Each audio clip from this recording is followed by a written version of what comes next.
Chapter 161, The Carefree Foodie. Over the next couple of days, Fujin tried 17 varieties of noodle dishes.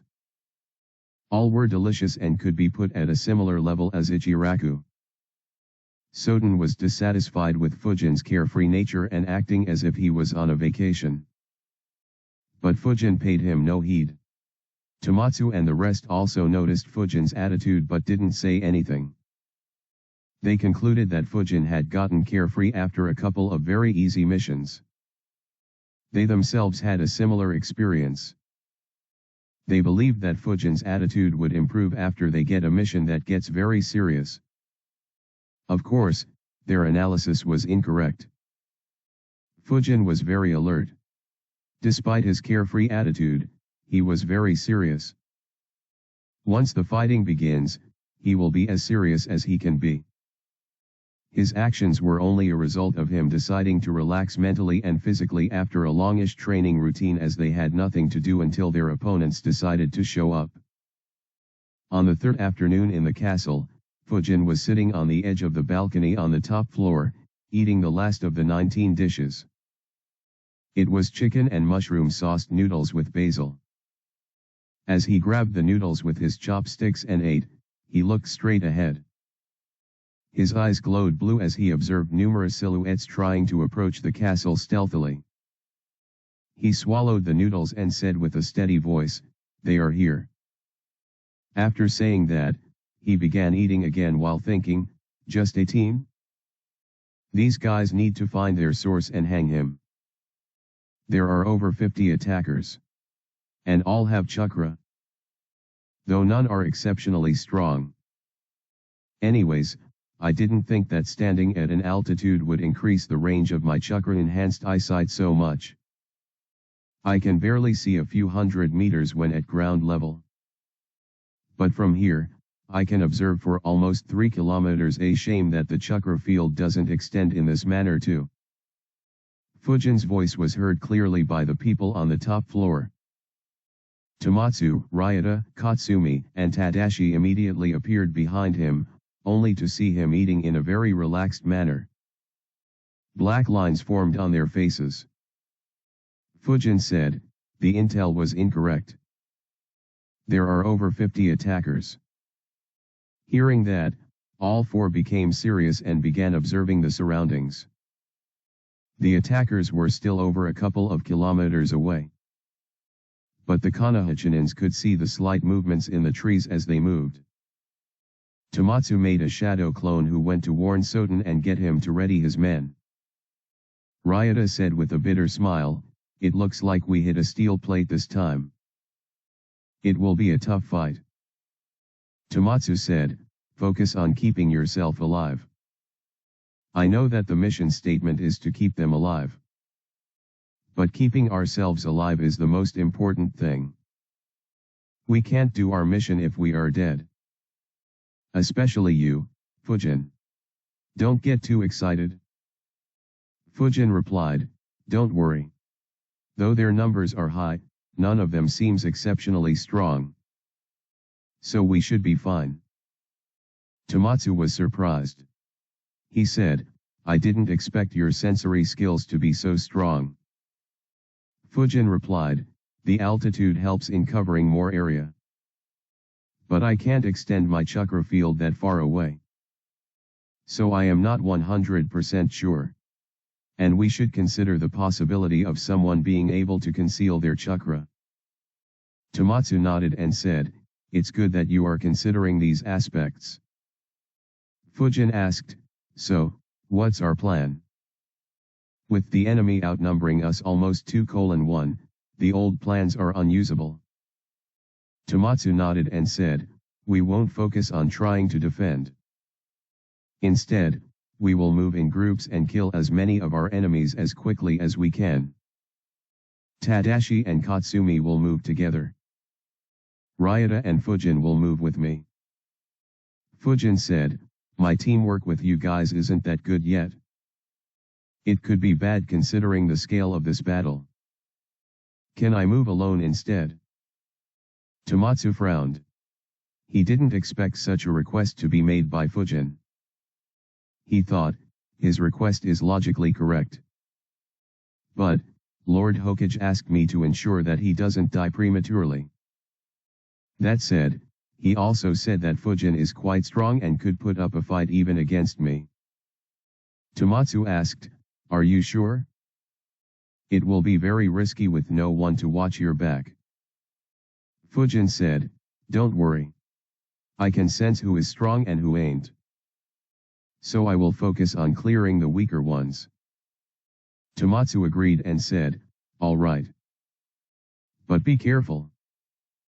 Fujin nodded without looking at him and continued eating his noodles. His teammates watched him with strange looks in their eyes.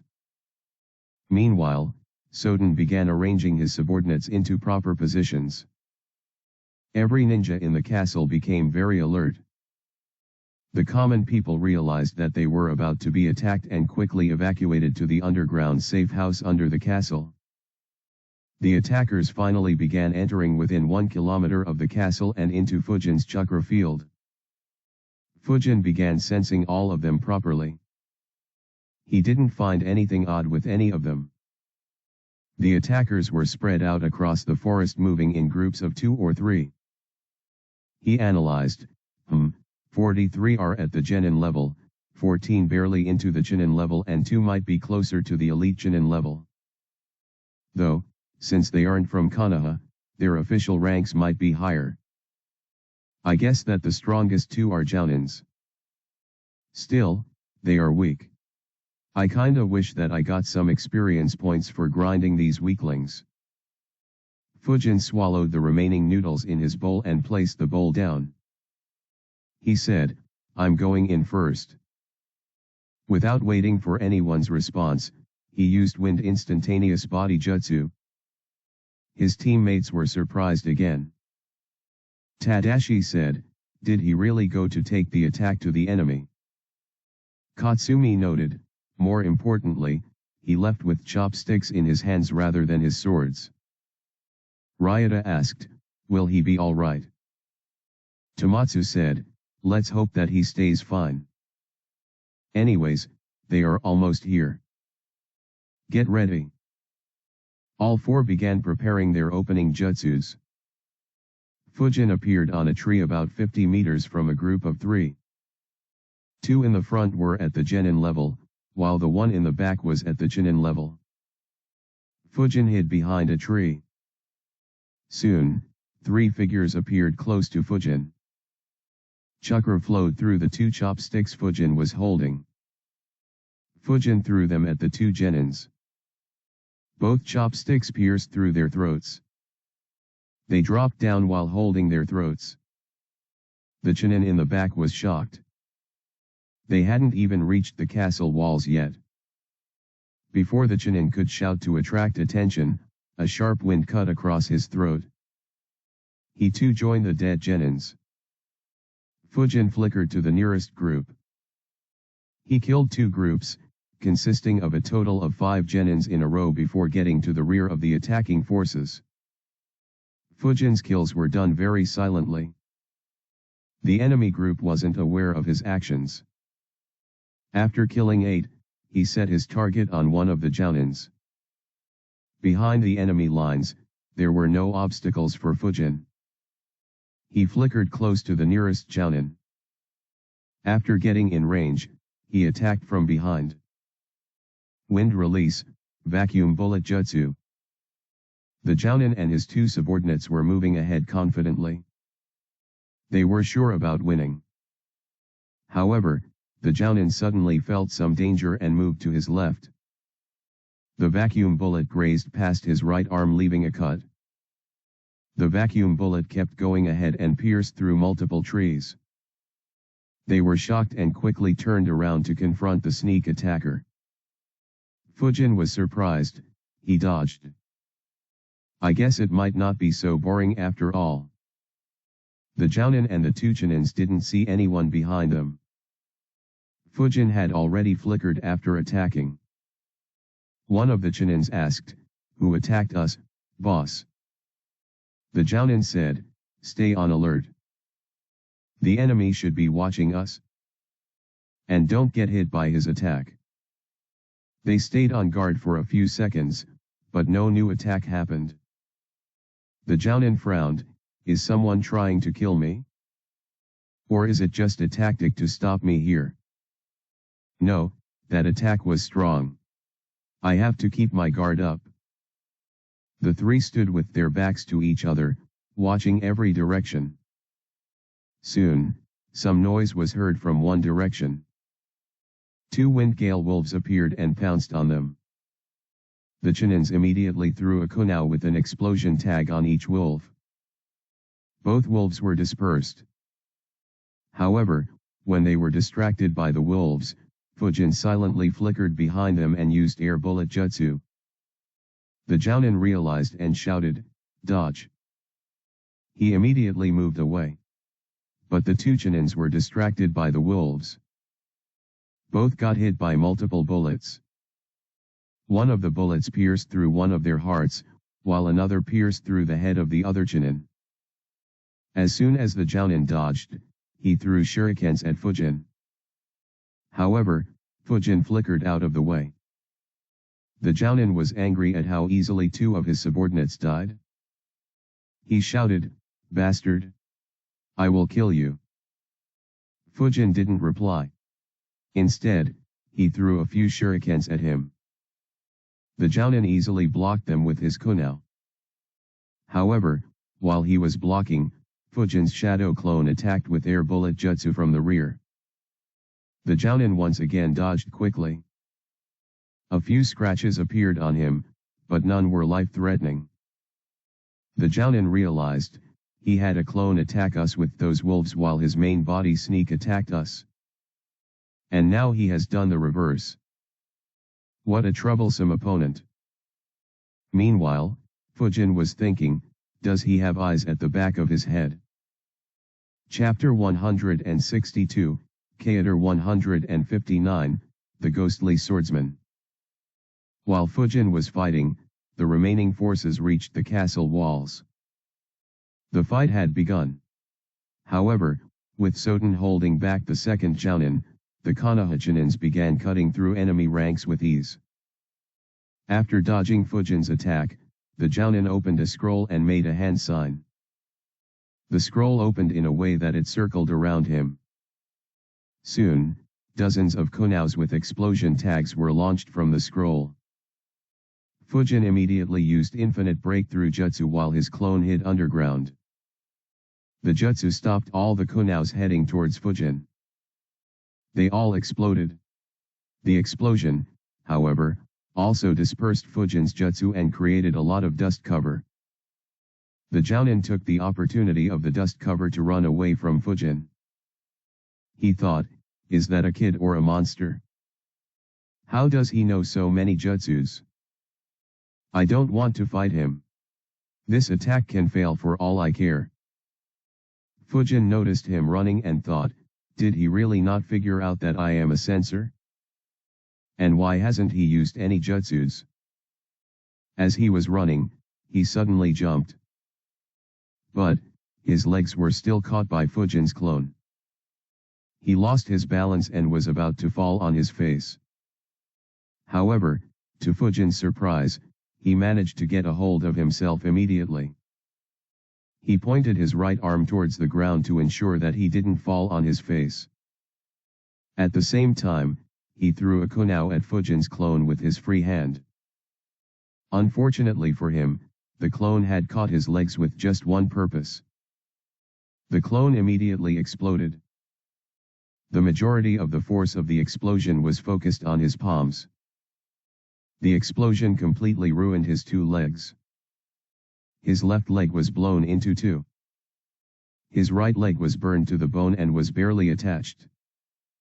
He yelled hoarsely in pain. His yell stopped the next second when an air bullet pierced through his heart, killing him. Fujin made a clone to collect his body as he thought, what a strange opponent. His survival instinct was top-notch. He could dodge deadly attacks from blind spots with ease. The only reason why my clone managed to grab his legs is that act itself didn't have any possibility of harming him, which is probably why he was slow at jumping. But, he didn't use any jutsu at all other than summoning those exploding kunaus. Could it be that he didn't know any good jutsu at all? Fujin analyzed for a few seconds before concluding, yes, that is probably the case. I have to admire his perseverance to train to this extent without any proper system. If he was a part of any of the major villages, he might have actually become a famous jounin. Sigh, I should be glad that I transmigrated to Konoha. If I wasn't a part of the major villages, then I would only have the knowledge of learning wind manipulation, raise-non, and chakra control exercises. Even becoming a ninja would have been difficult. Fujin spread his chakra field to observe the battle happening on the walls. The battle had just begun and was at full force. Fujin unsheathed a sword. Chakra began flowing through it as he thought, oh well, time to harvest some lives. Wind instantaneous body jutsu. Fujin appeared close to where the fighting was happening. He had already eliminated 11 enemies, bringing the total numbers close to equal. A chunin from the land of noodles was engaged in an intense battle against a rogue chunin. However, he was shocked when he saw a sword cut off his opponent's head in one swing. But, before he could see the face of the swordsman, he had already disappeared. The same scenes began happening all throughout the battlefield. 16 ninjas fell to Fujin's sword with this tactic. With the land of noodles ninjas getting free, they began ganging up on the enemies. Soon the rogue ninjas were at a complete disadvantage. The leader of the rogue ninjas frowned upon noticing this. He didn't understand how this was happening. Seeing the tides of the battle change, all 5 Konoha chunins focused on the enemy leader and appeared around him. His face became very ugly. He thought, how the fuck did I fail so badly? He stopped fighting and said, I surrender. Soden was surprised. He stopped attacking and said, all right. Don't resist. He knocked the enemy out and restrained him. Soon after, the other rogue ninjas were killed as well. Soden sighed in relief. He looked at Tomatsu and said, thank you. Without your warning and help, we would have been in a very difficult spot. Soden was fully aware of the capabilities of his subordinates. He had prepared himself for a loss and prayed for a miracle when he heard the enemy numbers. Seeing how easily they won, he figured that the Konoha ninjas won him the war. Tomatsu chuckled and said, you need to thank Fujin. He was one who sensed and reported them to me. Tomatsu said this intentionally as he was aware that Soden was dissatisfied with Fujin. Soden was surprised. He recalled how he was angry at Fujin. He thought, thank God I didn't say anything and asked the chefs to ensure that he got our best food. He bowed to Fujin and said, the land of noodles will remember your assistance. Thank you, young man. We are in your debt. Fujin was surprised. He thought, wow. A 180 degrees turn. And even faster than Sasuke. Looks like he really loves his village. Makes sense I guess considering that he stayed behind to defend. Fujin said, you are welcome. There are 10 dead bodies in the forest. Preferably have your subordinates clear them. If the civilians see them, they might freak out. Soden was about to nod when he realized what Fujin had said. He thought, 10. Fujin's teammates were shocked as well. Tomatsu asked, Fujin, did you kill 10 enemy ninjas in the forest before the attack reached us? Fujin replied, well, 11. One of them was a bit strong. So I stored his body in case he has a bounty. Hearing Fujin's answer left them speechless. Unlike the land of noodles ninjas, the Konoha ninjas had noticed Fujin cutting down the enemies. Though they didn't see all his kills, they all had only one thought: did this 11-year-old kid kill more than us four combined? Soden was the first one to overcome his shock. He said, "Show me the body. I'll tell you whether he has any bounty." Fujin looked at Tomatsu, who nodded. Fujin summoned his body from the scroll. When Soden's eyes lay on the dead body's face, he was terrified. He yelled, "The noodle thief!" His shout attracted attention. The Land of Grass ninjas were very surprised on hearing it. On the other hand, the Konoha ninjas thought, "The what?" Soden looked at Fujin with a terrified expression on his face. He said, "He is the noodle thief. He is a terrible rogue ninja. How did you manage to kill him?" Tomatsu and others watched Fujin. However, Fujin was dumbfounded. He thought, terrible rogue ninja? He really was terrible, but I don't think he means the same. How the heck did this weakling get such a response from him? Fujin asked calmly, "Can you give details about him?" Soden said with some fear in his voice, "He is a rogue ninja from the land of tea.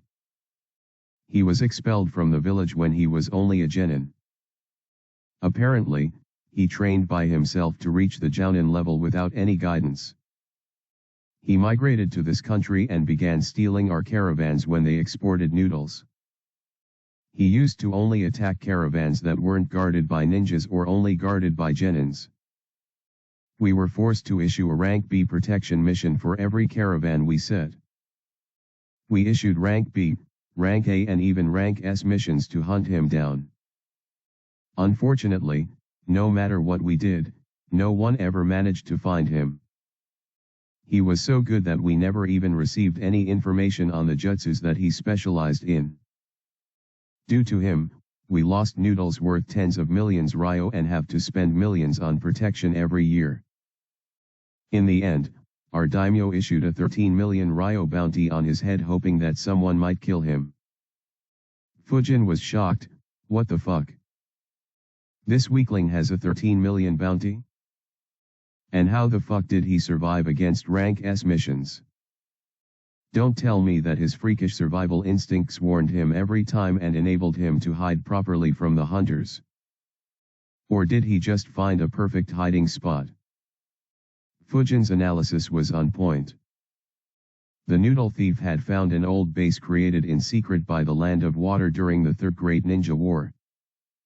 The base was difficult to spot naturally and was made to be a perfect hidden base with the help of Fuinjutsu.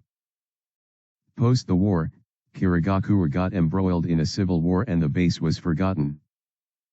In addition, his survival instincts always alerted him when someone very strong was out to hunt him, ensuring that he stayed hidden. Due to this, his reputation got built rapidly. Unfortunately, his instincts didn't kick in this time until he was attacked by Fujin and his lucky run was over. Seeing that Fujin wasn't saying anything, Soden stopped asking and said, "Lord Daimyo will be thrilled to know that you managed to neutralize him. Wait here for a day. Lord Daimyo should arrive at the castle by tomorrow morning."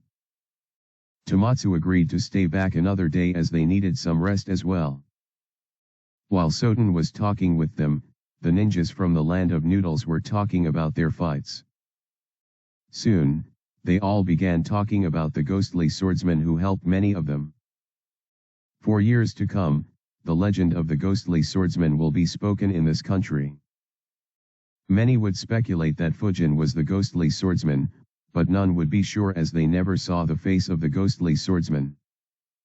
Chapter 163, Kaitor 160, Future Daimyo's Invitation. Konoha Chinins retreated to their room after the battle was over. Tadashi couldn't resist but asked, "Fujin, how did you manage to kill a jounin?" Fujin shrugged and said, "He was very weak." Ryota asked, "He is a jounin. How can he be weak?" Fujin chuckled and said, "If he was in my Chunin exam, I am sure that he won't even get promoted to Chunin." Fujin's teammates suddenly had strange expressions. Initially, they assumed that Fujin was being modest. But now, Fujin had implied that the students in his Chunin exams were stronger. Ryota asked, "What do you mean? Didn't he know some sort of secret jutsus?" Fujin said, "During our fight, he had plenty of opportunities to use jutsus, but he didn't use any. Even in death, he didn't use any jutsu. So most likely, he didn't know any jutsu at all.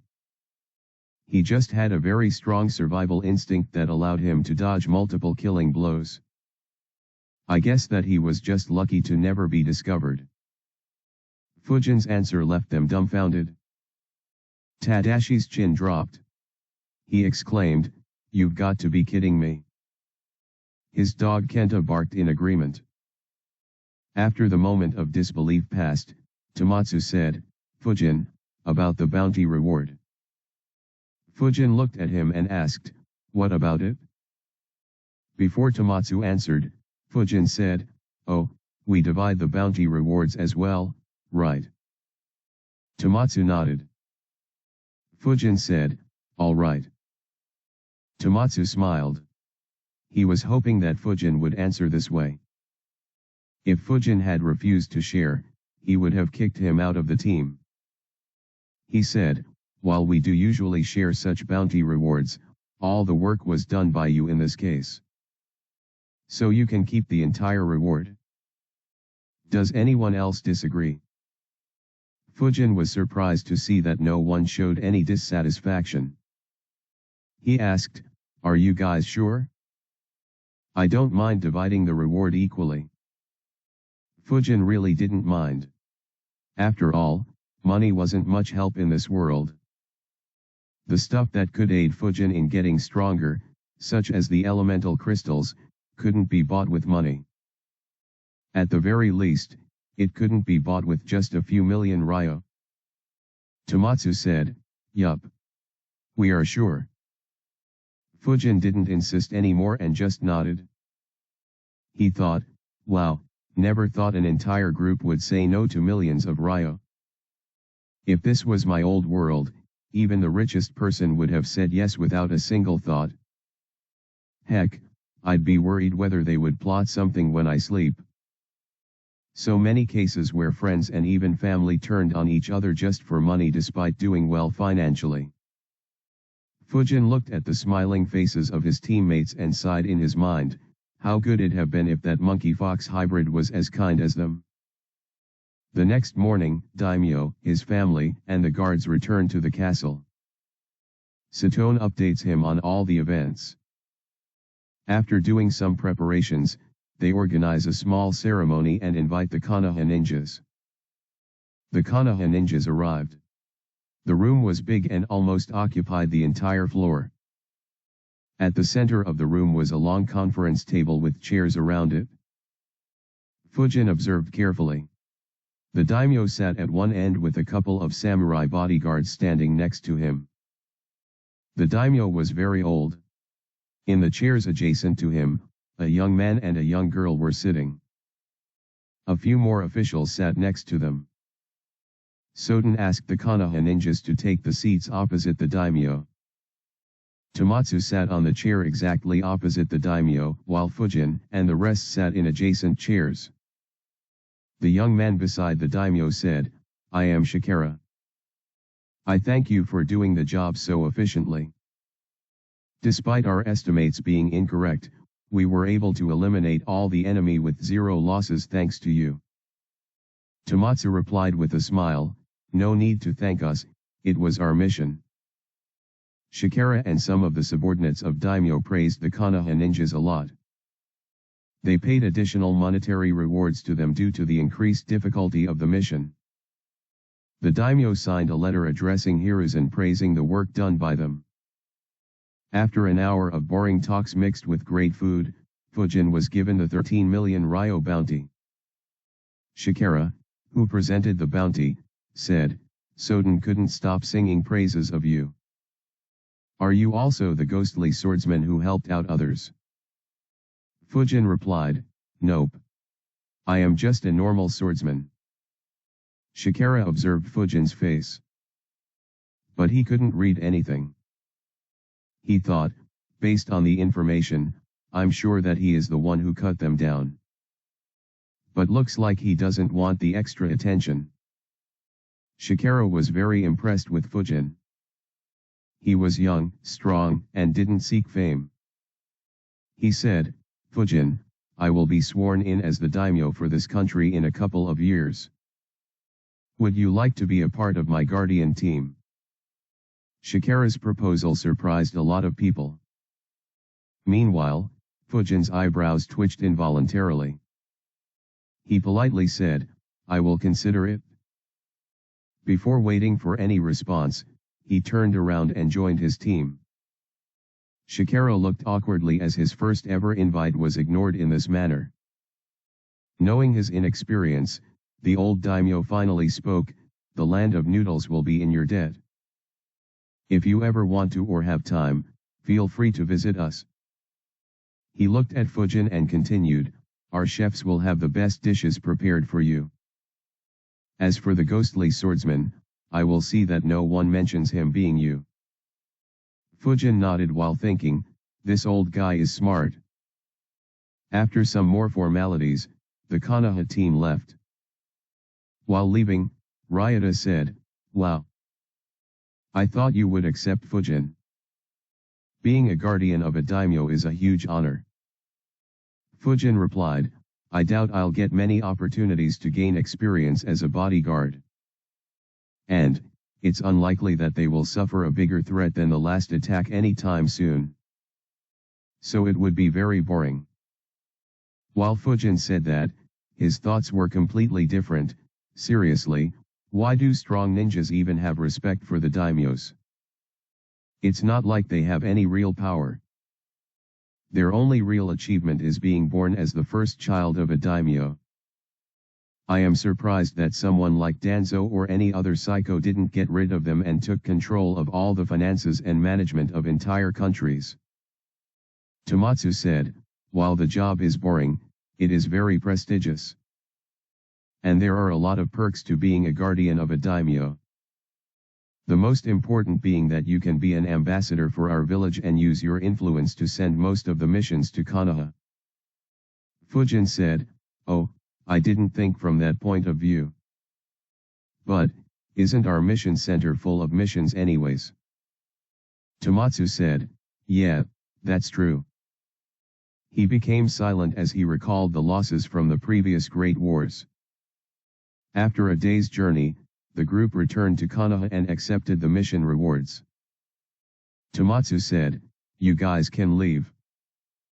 I will hand the daimyo's letter to Lord Hokage and report him on the mission as well.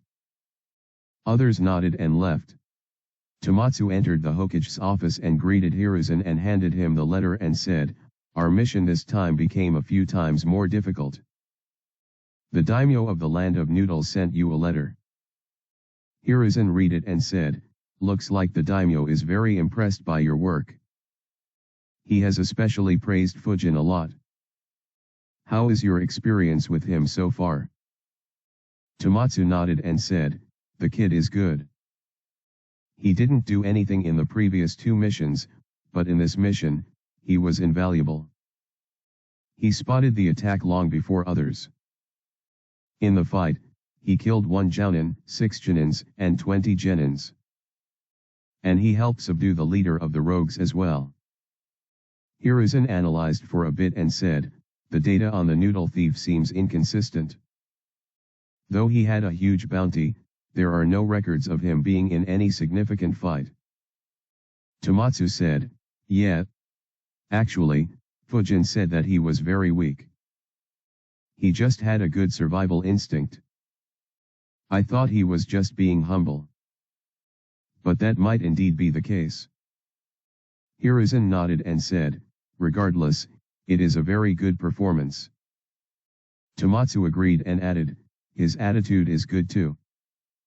Though he killed the noodle thief by himself, he was willing to share the bounty with the entire team. We didn't accept it, but the kid is very selfless. A weird expression formed on Hiruzen's face as he thought, selfless? Is he talking about the same person? Tomatsu didn't notice the change in expression. He reported the remaining details to Hiruzen before leaving. After he left, Hiruzen wondered, it's good that he was willing to share the rewards with his team, but how did he become so selfless all of a sudden? Does he only become greedy in front of me? Hiruzen's analysis was very close to the truth. Strong ninjas like Hiruzen and Renjiro knew a lot of jutsus that Fujin wanted. And it didn't cost them anything to teach apart from maybe time. So he will always use any means necessary to get some jutsus from them. As for money, in Fujin's eyes, Hiruzen handled all finances of Konoha. And Konoha was the richest hidden village. So he operates under the assumption that Hiruzen is loaded. Chapter 164, Training Lightning Release. After reaching home, Fujin thought, I guess that's the highest level of difficulty a rank B mission can get. Looks like my self-analysis of being Jounin level wasn't incorrect. Unfortunately, Konoha wouldn't promote me anytime soon. Also, tougher missions would mean that my life will be at more risk. My calculations were right. I should use this time to strengthen myself as much as I can. Fujin entered one of the rooms in the basement and turned on the lights. The room was empty. Fujin took out a scroll and summoned a few devices. There was a transformer, an ammeter, an ohm meter, rubber boots, rubber gloves, and a few wires. Fujin wore the boots and began arranging the setup while thinking, in order to avoid suspicion, I memorized the training process for all 5 elements long back. Only training methods for yang and yin elements aren't available in the library. For the lightning element, the way to train is a bit complicated as compared to wind and earth. Though at the same time, it is straightforward.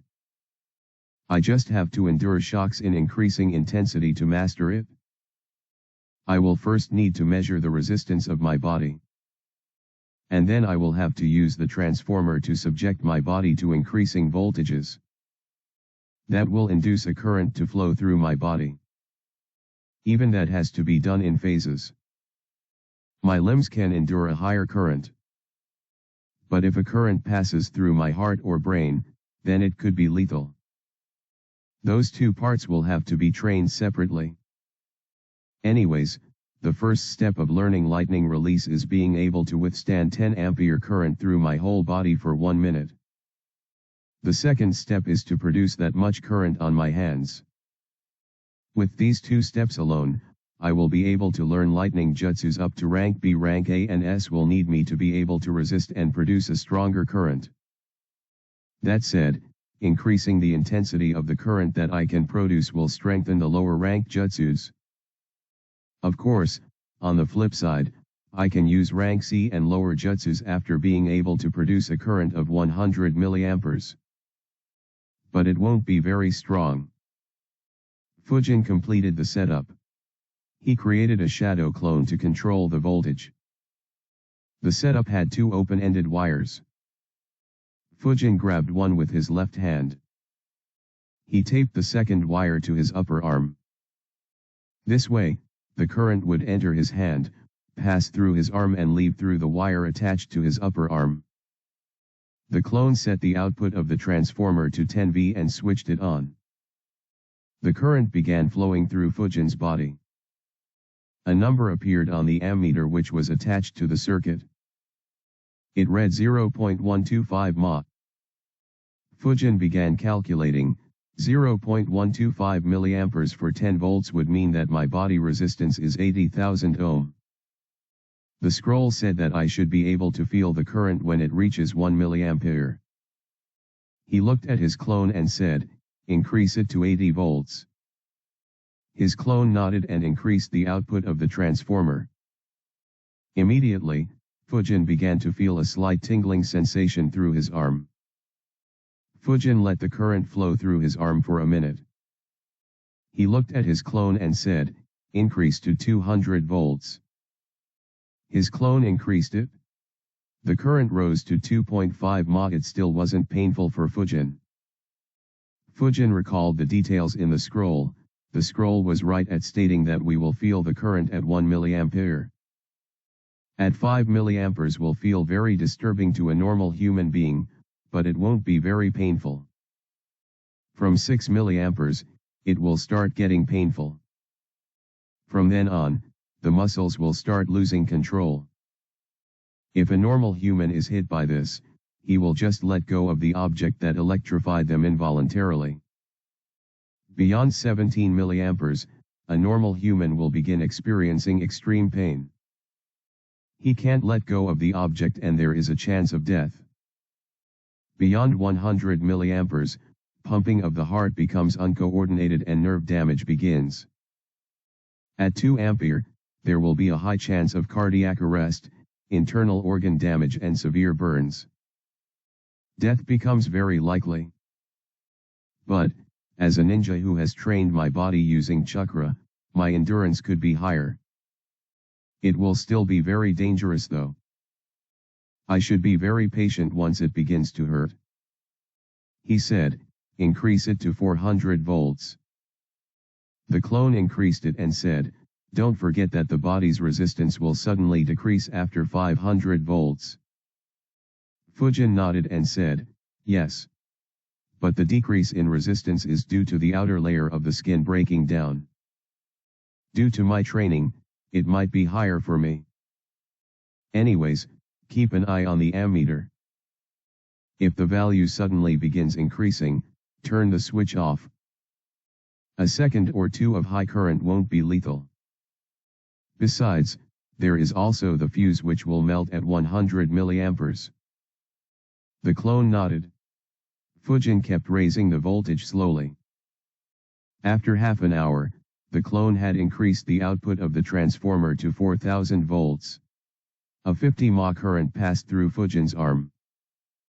Fujin thought, finally I can feel some pain.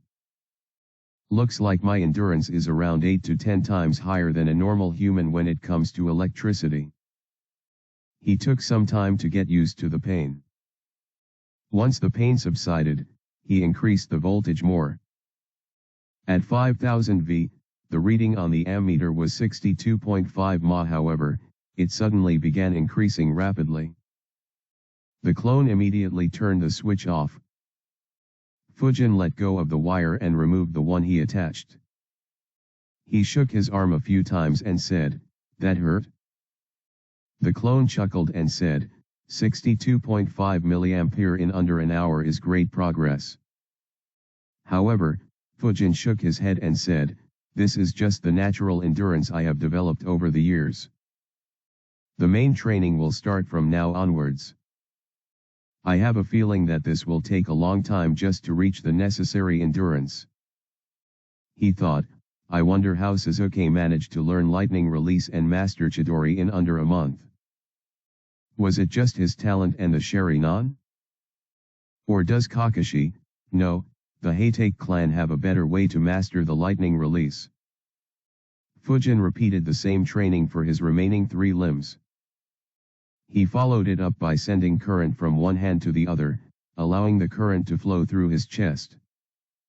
He started low and stopped at 5 mA. He repeated the same for a current to pass from the top of his head to the ground after removing his shoes. Fujin trained this way for a week. By then, he could endure currents of 500 mA passing through his limbs and 100 mA through his whole body. He also managed to generate a current of 250 mA on his hand. In these 7 days, in order to avoid any suspicion, he also went to the training ground for an early morning workout and after lunch to practice his wind release and wind vacuum technique for a couple of hours daily. The lightning training also had a great effect on Fujin's physique.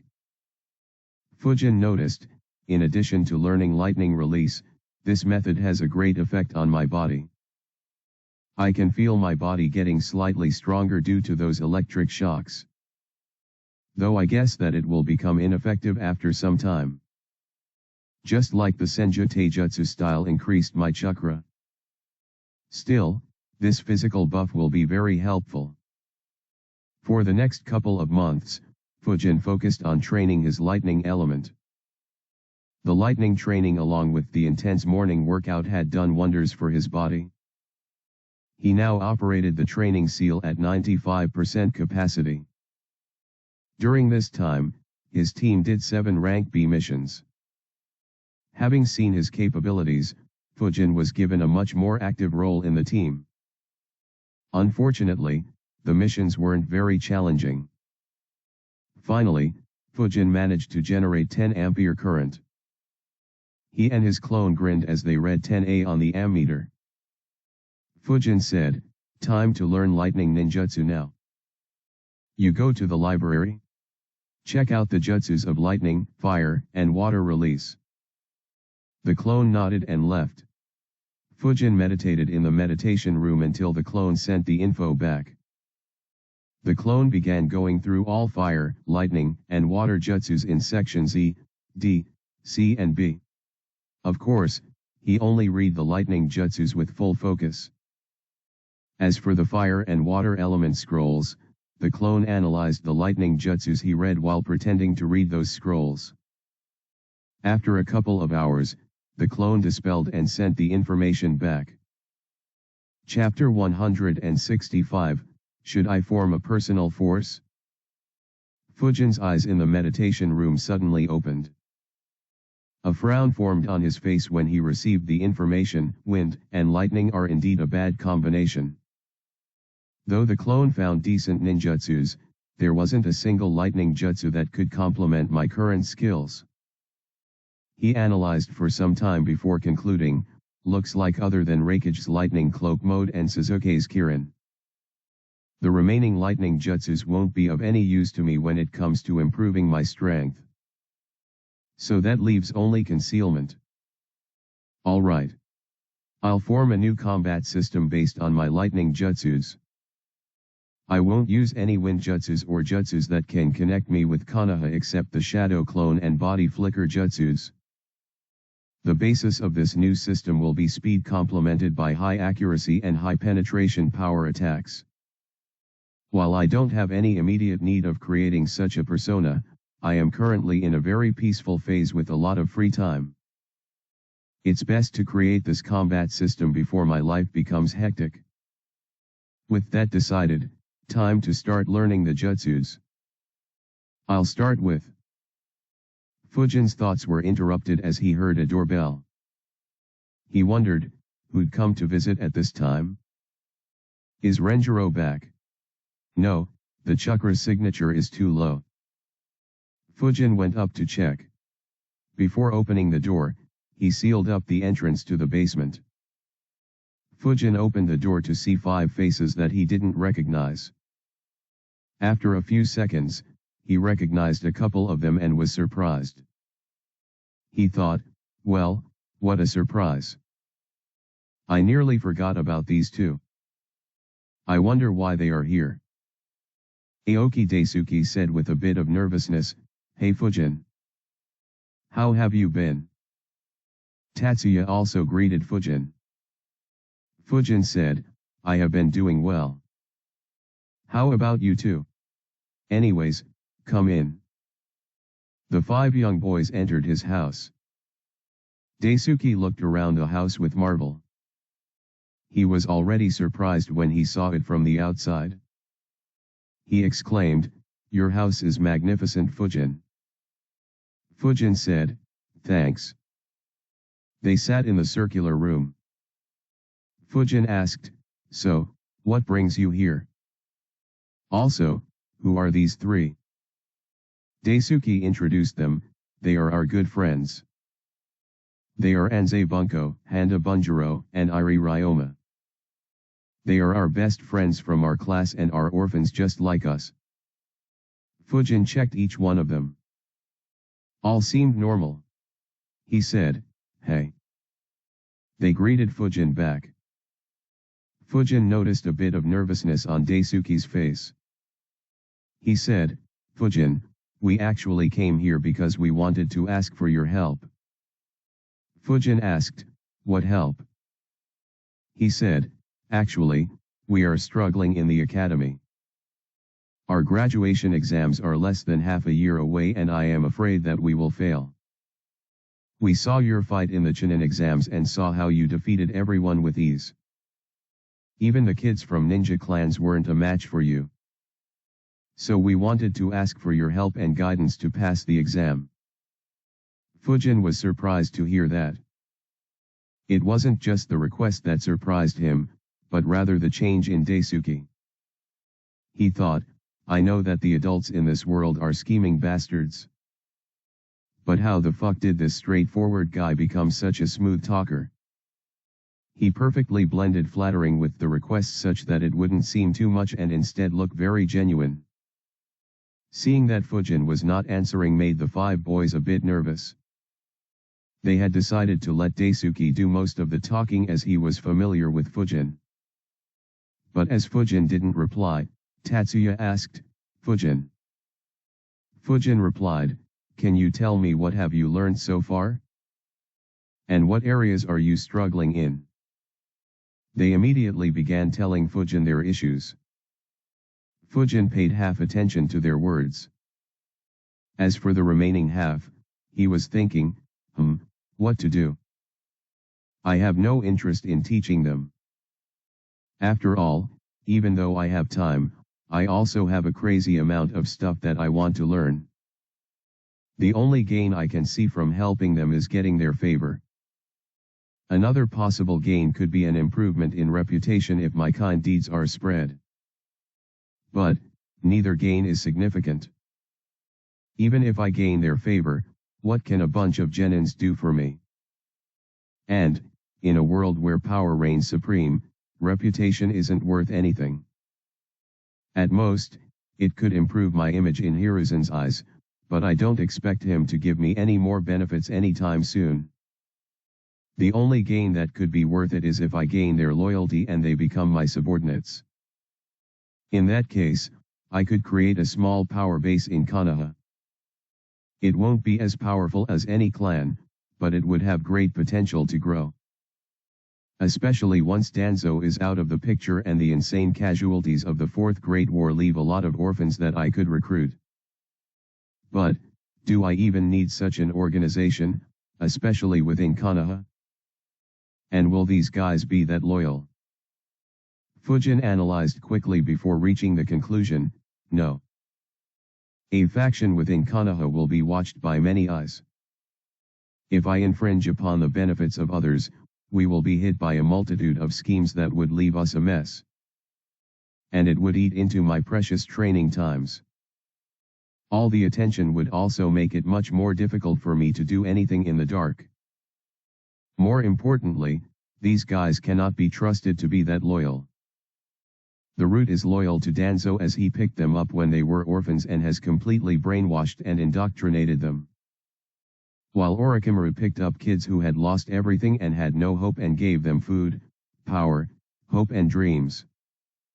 Which is why his subordinates were loyal to him. Of course, in addition, both also used seals to keep their subordinates in check. Neither of those two cases applies here. Even if I stayed in touch with them after I entered the academy and became best friends and helped them, I wouldn't have that level of loyalty. At most, it will be a strong friendship bond and a sense of camaraderie like the bond between Naruto and Shikamaru. That said, I do plan on creating an organization outside Konoha. I have a lot of plans that an organization could simplify. Perhaps training these guys could provide me with insights on how to train the ones I take in my future organization. I guess I will need to create a proper training system for the organization in order for them to be useful. Or perhaps create something like the curse mark to strengthen and control them. After a long internal debate, Fujin decided to aid them.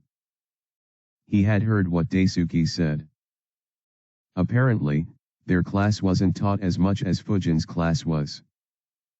They were taught the 3 academy ninjutsu in the 6th year. In the previous 5 years, they were only taught theory, hand signs, leaf concentration, shuriken throwing, kunai wielding and various survival skills needed to be a ninja.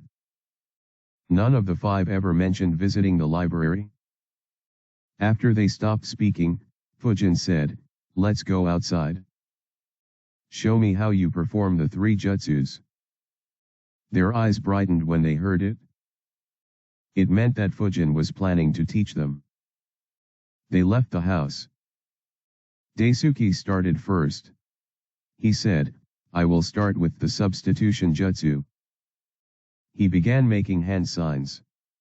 Fujin thought, correct hand signs, but too slow. Daisuke wanted to use the substitution jutsu to impress Fujin, but Fujin was staring right at him without looking away. The substitution jutsu worked on misdirection. With Fujin staring directly at him, he had no way to misdirect Fujin. He tried to time his substitution jutsu to the time Fujin blinked his eyes. But, Fujin saw it clearly as he grabbed the log next to him and swapped positions with it. Seeing Fujin's eyes following him left him embarrassed. Fujin said, "This looks alright. Though you have to be faster. Show me the transformation jutsu. Transform into Tatsuya." Daisuke nodded and made hand signs and transformed into Tatsuya. There were a lot of imperfections in the jutsu. Fujin said, "You will have to practice this more. Show me the clone jutsu." Daisuke made hand signs. Immediately, a clone appeared next to him. But the clone looked nothing like him. In fact, Fujin doubted whether it could even walk. Fujin thought, "I guess Naruto isn't the only one who sucks at this." Daisuke was embarrassed looking at the clone. Fujin asked the others to display their jutsus as well. All 4 could do one jutsu satisfactorily but struggled in the remaining 2. Fujin said, "Actually, there is not much I can do to aid you with the jutsus directly. You guys will just have to practice until you learn. I will instead help you with some other techniques that would aid you in learning jutsus faster." Their expressions fell when they heard that Fujin won't be able to help them. But on hearing that he will teach them other techniques, they got excited. They had seen the jutsus Fujin used in the Chunin exam. They thought, if he taught us even one jutsus from the ones he used in the exam, we will be the strongest in our class. Unfortunately, their sky-high expectations were set to fall on the ground and be broken into a million pieces.